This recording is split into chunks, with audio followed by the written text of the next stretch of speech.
Hi, everyone. Judge Andrew Napolitano here for Judging Freedom. Today is Tuesday, February 4th, 2025.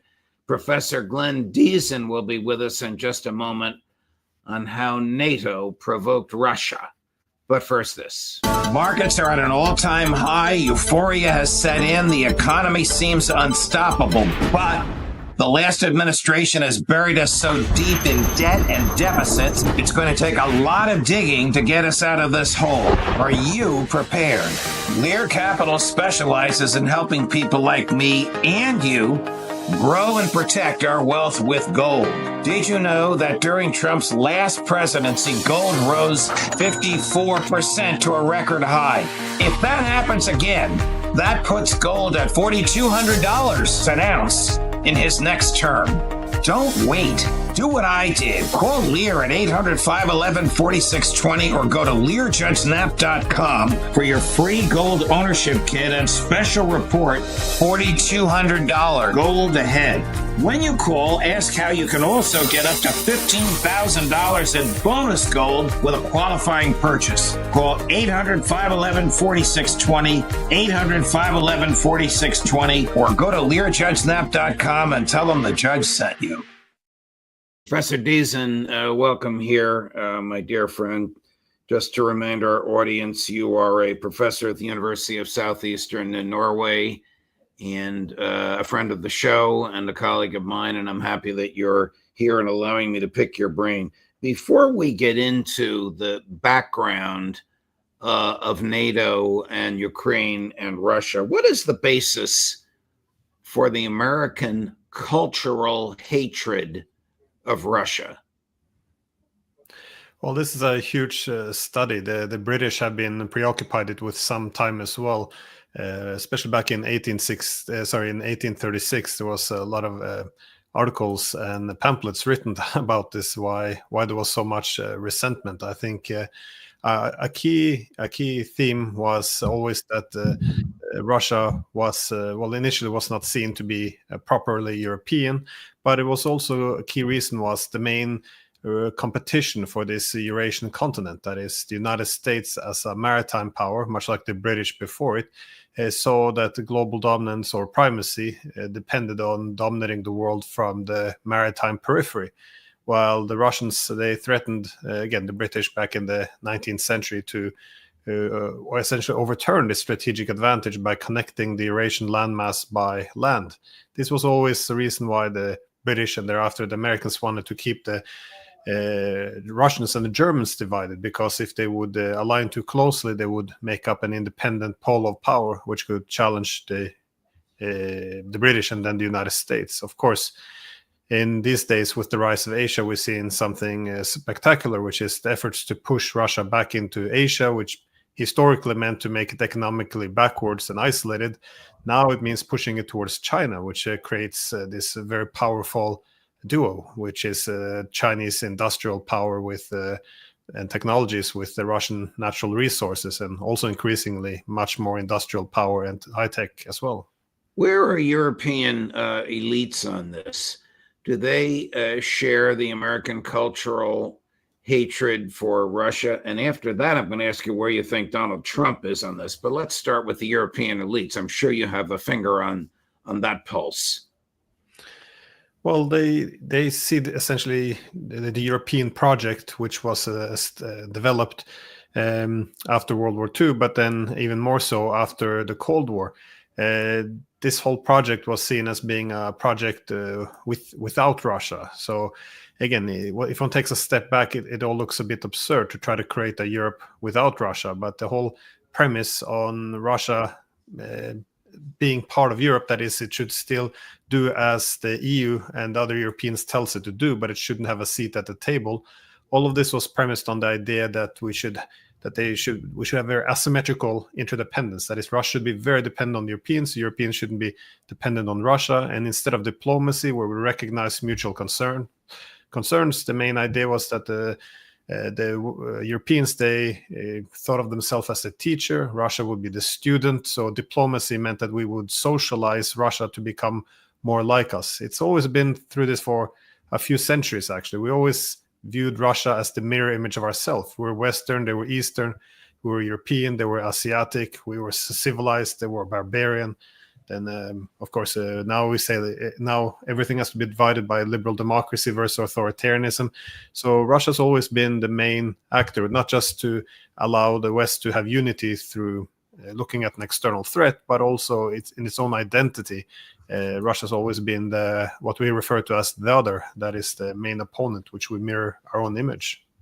Is it your view that the American now foreign policy establishment is stuck in the Cold War era of Ronald Reagan characterizing the Soviet Union as an evil empire, as opposed to the post-Yeltsin Putin era of modernization, economic advantage, economic prosperity, and a willingness to integrate economically and commercially with the rest of the world?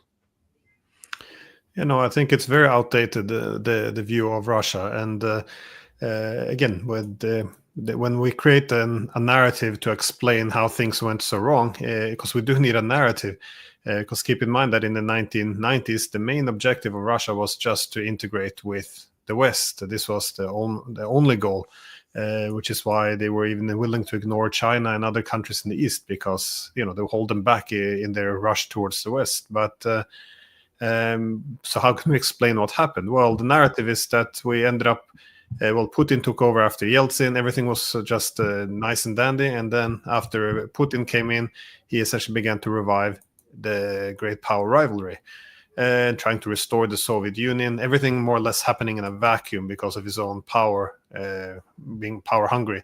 But this ignores that there was Yeltsin who stepped down and put in Putin, which was a prime minister, into the presidency.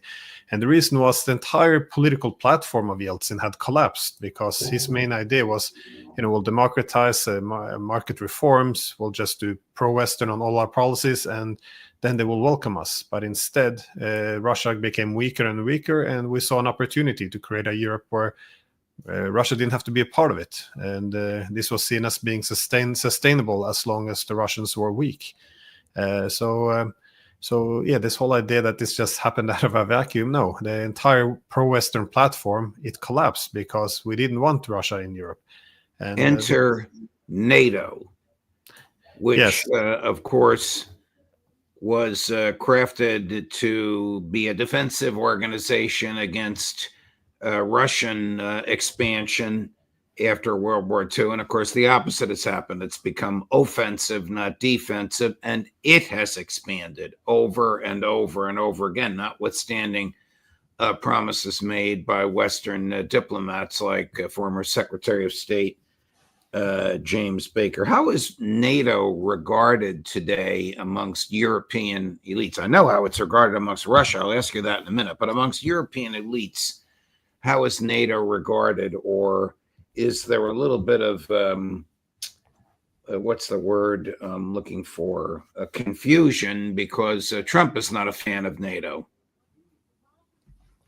Yeah, well, I guess this is some of the confusion, because NATO allows the Europeans to be subordinated to the United States. So the fact that the Europeans still want it, while the Americans are increasingly rejecting it under Trump, this is, of course, an interesting development. I guess it's just a lack of political imagination, because the Europeans have only been able to be more or less unified under American leadership, and it's also a good way of keeping the Europeans from turning on each other. So it does have its purposes, but also it's for the Europeans. I think it's important to stay relevant in the world, because we are entering a multipolar world. For the Americans, it's their strategic interest now to pull out, try to reduce their presence in Europe, the Middle East, focus a bit more Asia and also in their own neighborhood.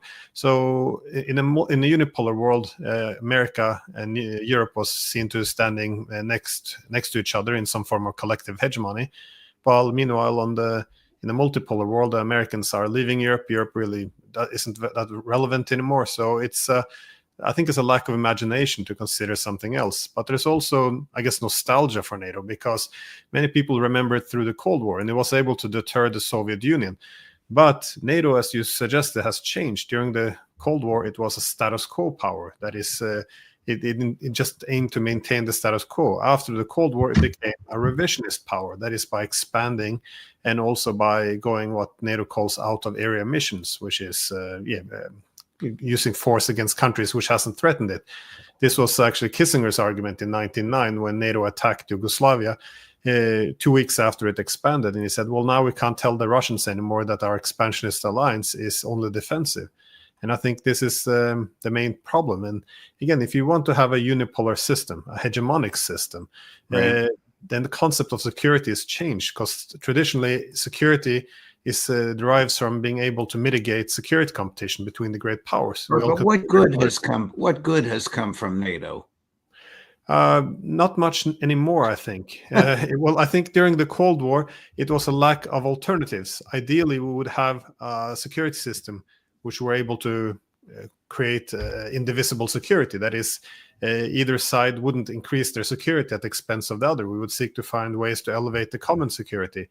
And we tried to start to do this from the 70s and onwards. But I think the lure of hegemony in the 1990s, given that there were no other rivals, the idea that, listen, instead of having to look after, concerned about other great power security, what if we just have overwhelming dominance to the point where it doesn't matter whether or not the Russians feel threatened? And this was very much the sentiment. If you look through the rhetoric and debates we had in the 1990s, the argument was the US would be so dominant, other countries like Russia could never think of challenging it. So it didn't really matter if they were alienated. It didn't matter if they saw it as a threat, because, well, there was nothing they could really do. And as the great George Kennan pointed out, this might be the case now, but time will come when the distribution of power will shift. The Russians will have alternatives, and they will push back in order to enhance their own security. And then it will come at the expense of ours. Right. As a segue into NATO, I want to play a clip for you from Rick Grinnell. He is the president's envoy to Latin America, but he typically articulates what he believes President Trump is thinking. He is, of course, the former U.S. ambassador to Germany and the former acting director of national intelligence, both in the first Trump administration. But here he is, I think from Davos, Switzerland, about 10 days ago, commenting on NATO, Ukraine, and the need for diplomacy. Chris, cut number 10. Vladimir Putin and Joe Biden have not spoken in more than 3.5 years. Now, we think that's outrageous. The American people think that's outrageous. You should be able to talk to people. Talking is a tactic. You're going to run into a big buzzsaw in America if we have the NATO Secretary General talking about adding Ukraine to NATO. The American people are the ones that are paying for the defense. When we have leaders who are going to talk about more war, we need to make sure that those leaders are spending the right amount of money. We need to be able to avoid war, and that means a credible threat from NATO. NATO needs to be absolutely prepared, but we need to have diplomats that are avoiding that war. And so I think the American people are frustrated, is the real summary. What do you think? Well, deterrence is always an important component of any security strategy, but usually it was recognized that deterrence have to be balanced by reassurance, because deterrence suggests that we're only trying to prevent the adversary from making aggressive moves. But when countries assess threats, they look at intentions as well as capabilities. So I think it's problematic to view, to see that security has to come from only bringing enough power into the game so the adversary will capitulate. And I think this is an ugly thing, which developed into the political culture. Just as a bit of a side note, it's worth knowing that Jack Matlock, he's the former U.S. ambassador to the Soviet Union. He when he participated in negotiations of ending the Cold War, later on, he made the argument that because Cold War was declared over in 1989 by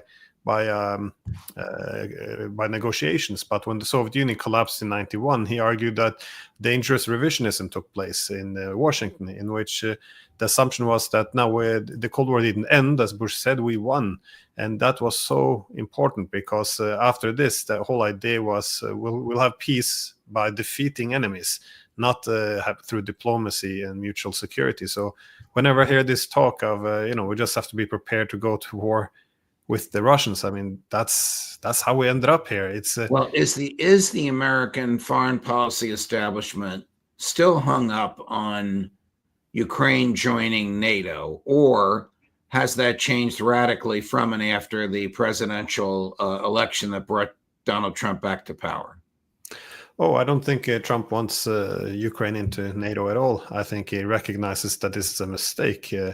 First of all, I don't think it's even possible, given that Russia would never accept it. As I often point out, it's comparable to trying to get Mexico into a Chinese or Russian military alliance. It's not just it won't happen. So. Also, what is remarkable about Trump is what made the Russians really turn their head around when he came was he actually articulated that it was always understood that the NATO expansion up to Russia's border was a big no-no, and especially as your former, current CIA director William Burns pointed out once, that this was the reddest of all red line. Ukraine could not happen. So the fact that Trump recognized this, I think they saw this as a huge opportunity, because if you can identify why the war was provoked to begin with, then at least we could begin to resolve it. So how reckless and thoughtless was it for the United States to have fomented that coup in Ukraine in 2014? It was incredibly reckless, and again, this is why it was so silly, because for the Ukrainians then, the majority of Ukrainians, we refer to it now as democratic revolutions, but the majority of the Ukrainians didn't support the coup. Only about 20% actually wanted to join NATO, and it's also what happened after the coup, which is the New York Times actually had a report on it back in February of 2024. And they pointed out that on the day after the coup, on the first day, we saw that the new government, which was put into place, had a new intelligence chief. Again, this was installed by the United States. The first thing he did on the first day was to call the CIA and MI6 to start cooperation, a covert war against Russia. Again, not in response to Russian aggression. On the first day, this is before Russia even took back Crimea. This involved CIA bases. Washington remarked that Ukraine became the most important intelligence partner against Russia. Theft of drones and communication systems in Russia. They even had raids into Russia, killing Russian soldiers. So, as the New York Times reported, and I think it was an interview with a European diplomat, that this was seen by Russia as being a key reason why it would have to intervene at some point. So what happened in 2014, to just brush it off as being a democratic revolution and not a provocation, I think it's absurd. Also, the de-Russification of Ukraine's population against its will, this was so provocative as it could be. So I think that really going back to 2014 is important in order to understand why the Russians invaded in 2022. The extraordinary and gifted summary you just gave us of the events in 2014, you don't see that in the New York Times or the Washington Post or the Wall Street Journal, because the CIA doesn't want that narrative out there. Let me bring us up to the present day. Do we know, Professor Diesen, if Joe Biden's pipeline of military supplies is continuing to flow under Donald Trump? It's unclear. I've seen a few reports which suggest that there's been a huge disruption. That is, weapons aren't arriving.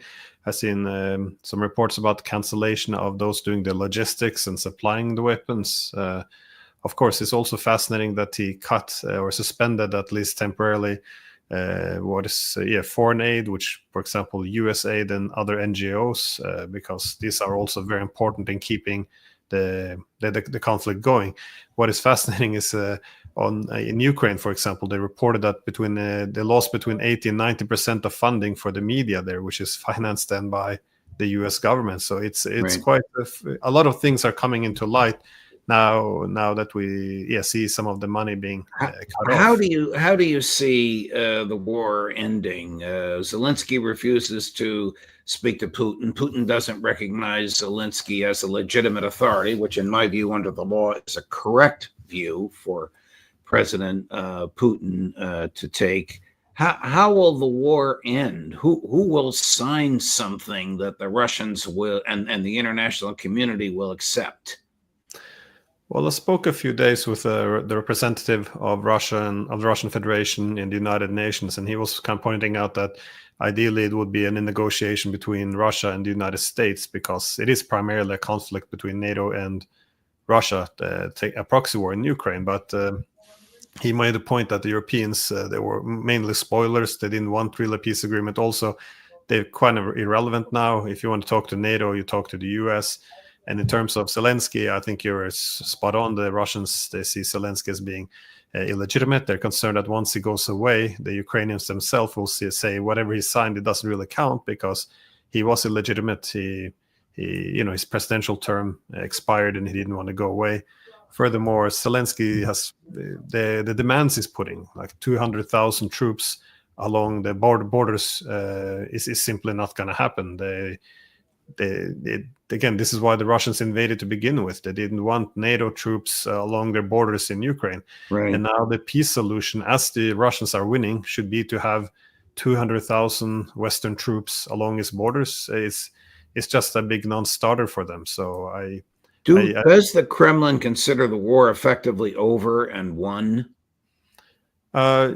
Well, it is to a large extent over, and I think Putin made this point as well, that if the U.S. wouldn't finance Zelensky more, then the war would come to a very quick end. But I think this is also, you mentioned dishonest media, and I think this is where the media also got it wrong, because maybe deliberate or not deliberate, but the main thing is the war has been a war of attrition, because keep in mind that after the UK and the US sabotaged the peace agreement in 2022, they cut off all diplomacy, no more negotiations. Zelensky even put a decree he wasn't allowed to negotiate, and this was communicating this will be solved on the battlefield, and NATO would supply all the weapons in need. So this is a war of attrition, and in a war of attrition, the main objective is to bleed the adversary, and then once they're bled out, then you can take any territory you want, but you don't waste a lot of manpower and equipment and taking well-fortified lines.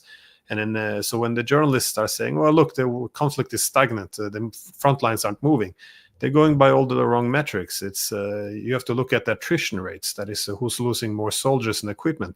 And in this aspect, the Russians are not just dominating, but they're the attrition rate is becoming increasingly favorable by the day, as Ukrainians are losing manpower. They don't have the equipment. They don't have many more good fortifications. They're being surrounded every day. New groups of people. They're having huge desertion. They can't recruit more people. Morale problems. It's just across the board. Things are going very quickly from bad to worse. So I think the Russians sees this war as coming to an end now. And I think this is the right consideration, which is why I'm hoping there will be some negotiation, because how the war ends, what Russia decides to take of territory, very much depends on what deal the NATO is willing to offer it. So I always make the point that, for example, Russia does not need to take Odessa, but they will take Odessa if they think it will fall in the hands of NATO. If it's going to fall in the hands of a neutral Ukraine, they don't have to take these territories. So also the loss of human lives, of course. So I think it's very important to get negotiations. Professor Diesen, thank you very much, my dear friend. Very, very fascinating and interesting. I hope you'll come back again and join us soon. Oh, thank you. Always great to be with you, Judge. Sure. Thank you. All the best. Coming up later today, slight changes in our schedule. At 1:15 Eastern, Colonel Douglas McGregor. At 2 o'clock, Matt Ho. At 4 o'clock, Professor John Mearsheimer, Judge Napolitano for Judging Freedom.